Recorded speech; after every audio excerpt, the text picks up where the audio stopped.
What's up guys, GG or GramzGaming. Today I'm bringing you the long-awaited review of my Nissan rental. So it's a Nissan Sentra SV trim, it's not even close to the highest trim they offer. They offer an SL, they offer an SR, they offer a premium. The premium is top of the line, then I believe it goes SL, SR,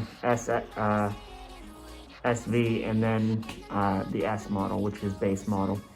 I got the second lowest model, which is unfortunate because of how high and that my Kia was top of the line, but it is what it is, I guess. So I should be getting the car back by the end of the month. And yes, I know I'm in the same spot as I was the other day, or when you saw the last vlog at the ending.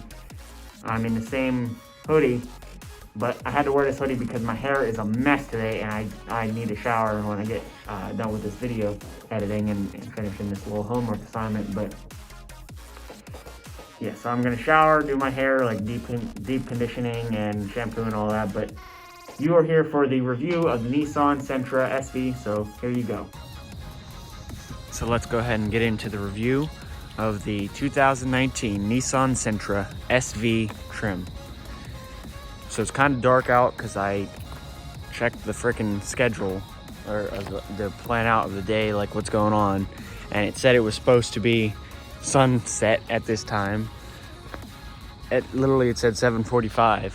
It's 7:50 right now, and it's like dark and gray, and it was gray for the last 30 minutes. I'm like, what the heck? I was expecting sundown or sunset, whatever you want to call it. It's not what we got. But I mean, the color does look nice right here. So maybe it will add and distract from some of the features that we're not gonna factor in, which is the scratches, dents, dings, dirt, and anything that would not be in a mint model, which you would be purchasing. So my tester has some of those that we're gonna have to ignore, but we are going to look and see what this vehicle has to offer. So first off, let's look at the key. The key is a very outdated key fob.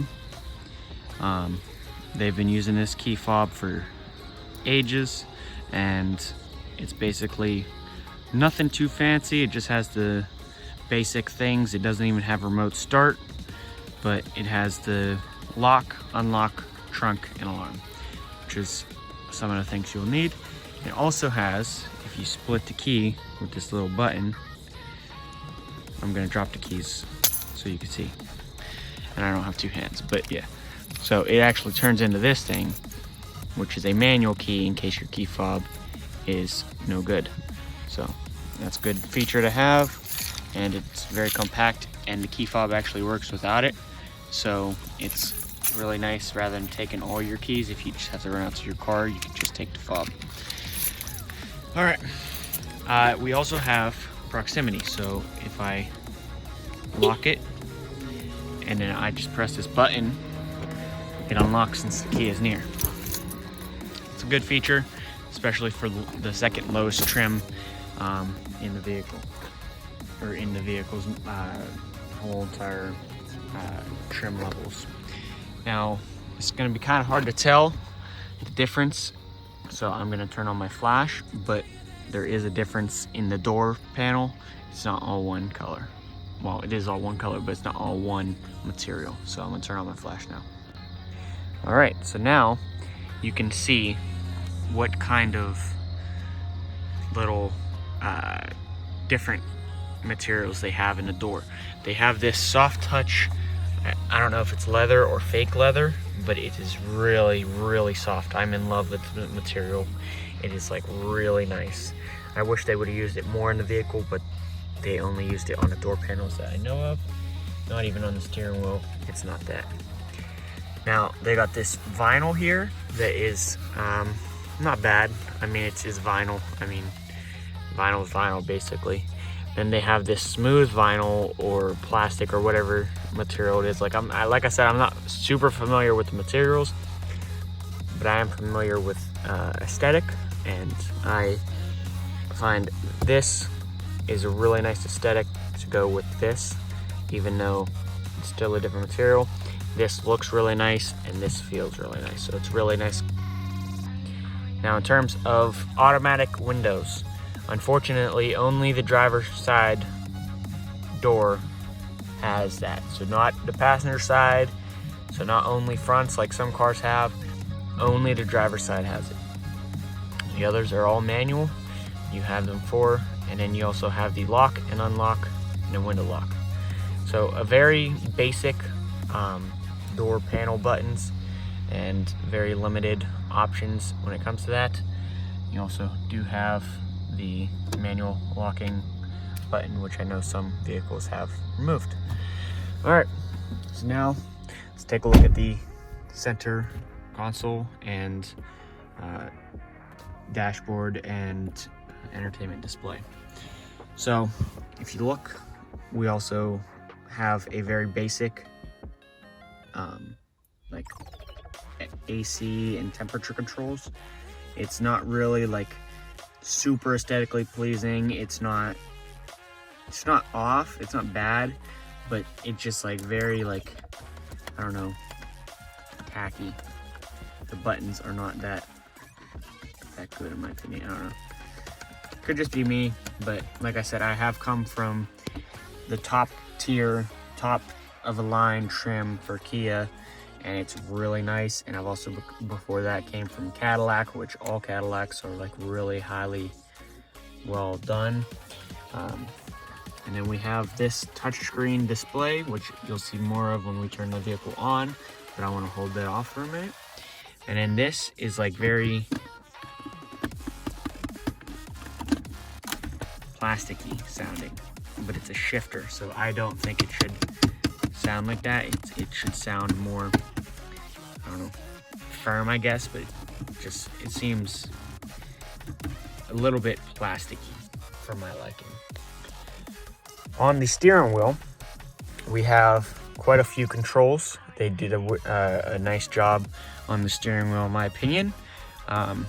First off, you see that it's all balanced. So they have the cruise control mixed with the source search button thing. Can't think of the name of it, but the one that allows you to scroll. Then you have the source to check through the menus and all that. And then over here you have the cancel for acceleration and your cruise control. You have cruise control turn on. It is basic cruise control, so you do not have the adaptive cruise control feature that my Kia does, which is unfortunate considering this vehicle is 2 more years newer, but I mean, it is what it is. It's a lower trim, way less value, so it makes sense. Then they balance that with the volume controls. You can go up and down. I know I did that backwards, but it doesn't really matter. Same with the phone controls over here and the other source searching buttons there. Now, whenever you get in and originally close the door, it tells you how to turn on the vehicle, in case you're unfamiliar with the vehicles that are push to start, which is a feature I do like in this car. However, I am not a biggest fan of that start stop button. It's just really, like I said, it just looks cheap because it's like the foggy plastic and then like a faded orange light. It's like a really cheap vehicle material, in my opinion. But let's go ahead and start it up.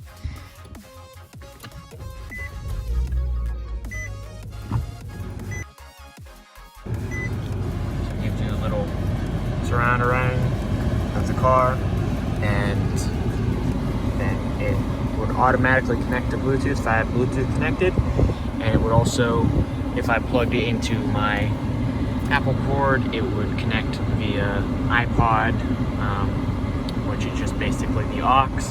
I do prefer the aux because it gives better audio, even though in this vehicle the audio is not that great. That's one of my biggest complaints of this vehicle.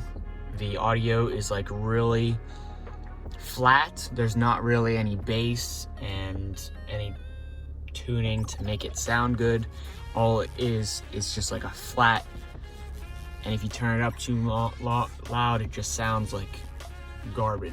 So that's my biggest complaint of the vehicle. I do like how fast the Bluetooth connectivity connects. It connects like that as soon as I get in, and it plays music without me even touching my phone, which is a really good feature. As far as I know, my Kia does not do that. It could just be the app that they use, or it could be me not setting up right, or me not remembering, because I have had this car for about 2 weeks and I only had my car for less than that. So I could have just not been using it to its fullest potential, but as far as I know, it does not have it. Looking at the seat material, we're going to get out and look at the seat. So it has this really cool design on the cloth seat, which I'm, like I said, not the biggest fan of. I'm more of a leather guy. That's why I have leather seats in my car, which is being repaired right now. But for cloth seats, I am a fan of the design. Now, looking at the side here, this is really deceiving. You'd think this is what leans you back, especially since this is like out of place. This actually just pumps the seat up, which I was trying to use this and I'm like, what the heck, is the seat broken? And then I found this. This is actually what leans you up and leans you down. It pulls up and you see it lean up and you can adjust it. All right. Now let's go ahead and close the door and take a look at the back seats. Oh. Would do well to unlock. Now it's not a big issue because, like I said, the key is in there, so I could just press the unlock button and it would unlock if it auto-locked. In the back, you have the same material, which is really nice. I'm a big fan of. You do not have the aesthetic contrasting piece like the front does, but you do have a small pocket for your, or pouch for your things, and you do have a cup holder, which is very nice. Not too many vehicles have it in the back. Along with that, you have a really good feature that I'm really envious of, which is a USB and a USB-C. It is really, really beneficial to have those. And I think my car has it, but like I said, not 100% sure because I haven't seen my car in a while. I mean, besides the video, but I didn't get to go inside. They had the keys locked inside and I didn't bring my spare. Something that is weird to me, they have this pouch on the right passenger seat. They do not have it on this seat. Now, I am 6 foot tall and I have plenty of leg room, and my knees, I still got like at least that much, probably 4 inches or so, and I still got way to go under the seat. Now, for how roomy this vehicle is, for the size of it, it's a fairly small vehicle, but you're really roomy. I'm surprised that they did not put the pouches on both based on how like efficient they were with designing the rest of the vehicle. Even in the front seats, I'm very roomy. Along with this, which is pretty deep. I mean, like I said, we're not going to factor in my debris and stuff in there, but we have a USB and an aux, which the USB or the aux both can come out of this little groove so you don't damage your cord, and you can close it and then it's still out and it's not being pinched like it would, because you can still push it back in and out without damaging your cord. As you see over here, same door panel. I mean, that's not a surprise to anyone, I'm sure. And you have this here, 2 more cup holders, which I'm not sure why you need 4 for 2 seats, but you do you, Nissan. I would have much preferred to have like a secondary little armrest where you can like put stuff inside like I did in my Cadillac, but the 2 cup holders, I guess, are cool. There is no pass-through to the trunk. You have to pull the seats down in order to access it from the inside of the vehicle. but you could also just step out and access it from the rear, which I will show you. Another feature that is not the greatest is how the buttons are all manual. So there's the gas opening, you have to pull it, the hood opening, and then the trunk here, just push down. The trunk, they should have kept that and used it for those as well, but I guess you do you, Nissan. Now I have a few things in the trunk here that I've been using while I'm at college, so we're gonna ignore them, such as the water, the crate, and the ketchup. So, as you see, you can fold the seats down in a 60-40 pattern. It's interesting how much room is already in here without folding down the seats. Like I said, depending, or especially with how small the vehicle feels and is.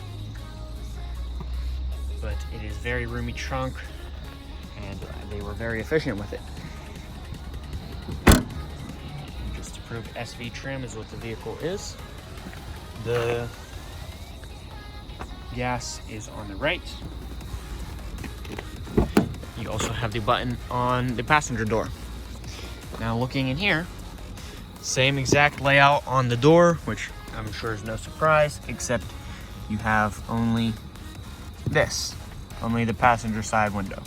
You do not have all of them. You don't even have a window lock, but you do have the lock and unlock button, which, I mean, I would have liked it to be a little bit more sophisticated, but simple is sometimes better. Very, very, very roomy glove box. You can fit anything you want in there. And like I said, how small the vehicle is, it's incredibly roomy. Like, you can fit anything you want in there. It's so deep. So, very good job with the glove box. And the same over here, you only have this one. You do not get to pump up the seat, but it's in a very awkward position. I would have preferred them to extend it and have it take the place of the other one on the passenger side, especially because you have the space you're not using for the pump up seat. Now let's look under the hood.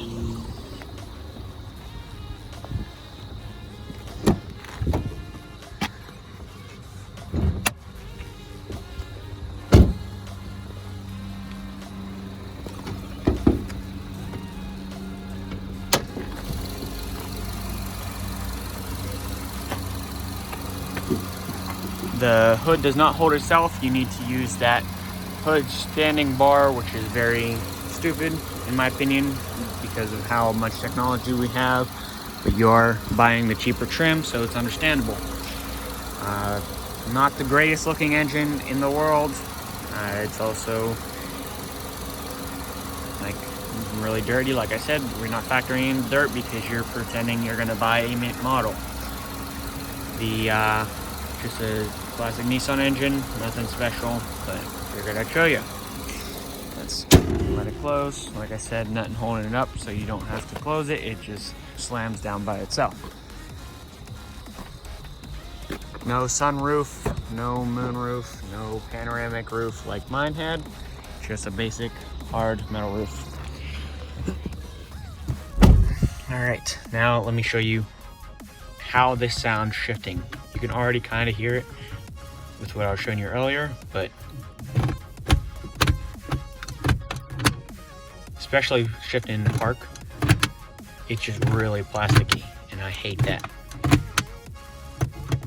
It just, turns me off of the vehicle completely, especially with the bad audio quality. It's just not a vibe in my opinion.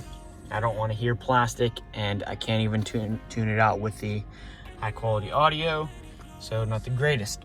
You have here your mirror adjusters. You flick it that way to do passenger, and you go this way to do driver.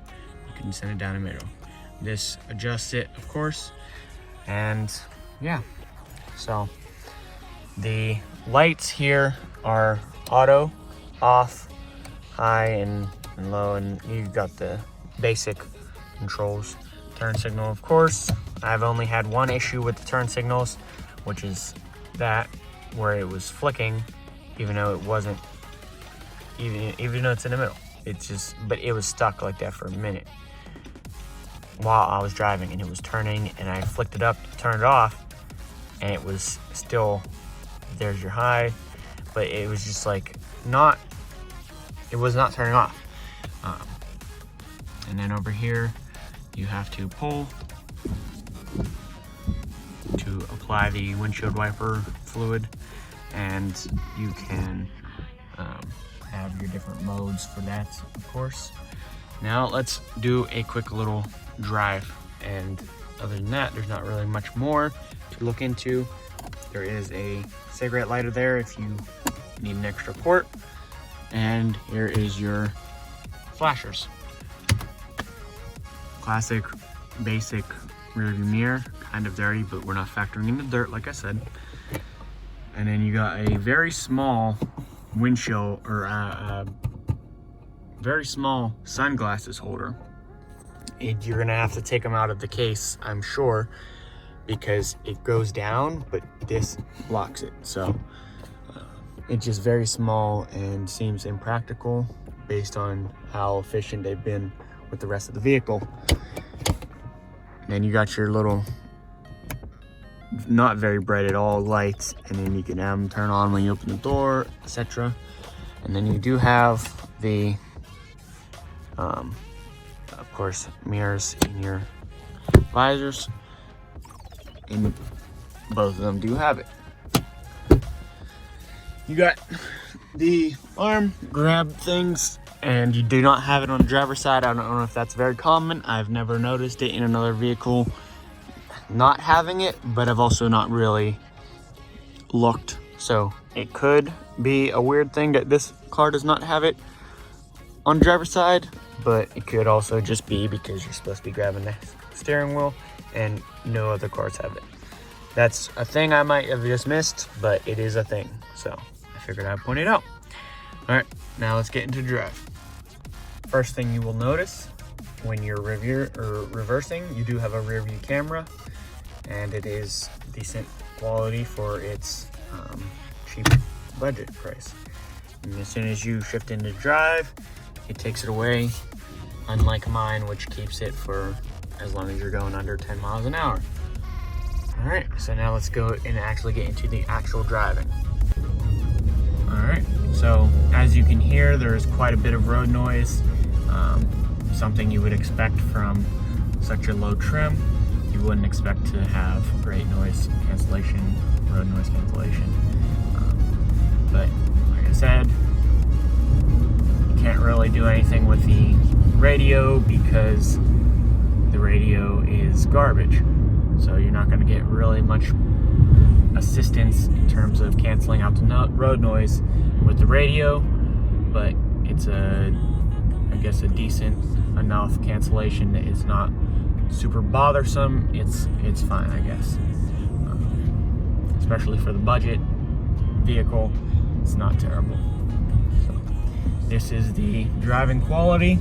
Like I said, not the greatest, but I mean, if you're going for the budget model, you're not looking for something luxury or something very sporty. You're just looking for something that's highly gas efficient, which this one is. Like I have just over half a tank, and I still have 203 miles to my Molyneux. One thing I would recommend though is do not run this thing on under a quarter tank of gas. I was driving it and I took it probably till it had 40 miles left on the gallon, and it started sputtering, and it literally told me there was 40 to 50 miles left to go, and it started sputtering, and I nearly broke down because it was wrong. Now, it could have just been wrong, could have been I was on a hill. It's undefined reasoning, but it is a recommendation in my opinion. Do not run it under a quarter tank of gas. Now, we are going to do one final test, which is to see how it sounds while you are with the windows down. But besides that, there's not really much more we can really do. I would say it's a decent vehicle if you're looking for highly efficient gas, but not very fast. This is the vehicle for you.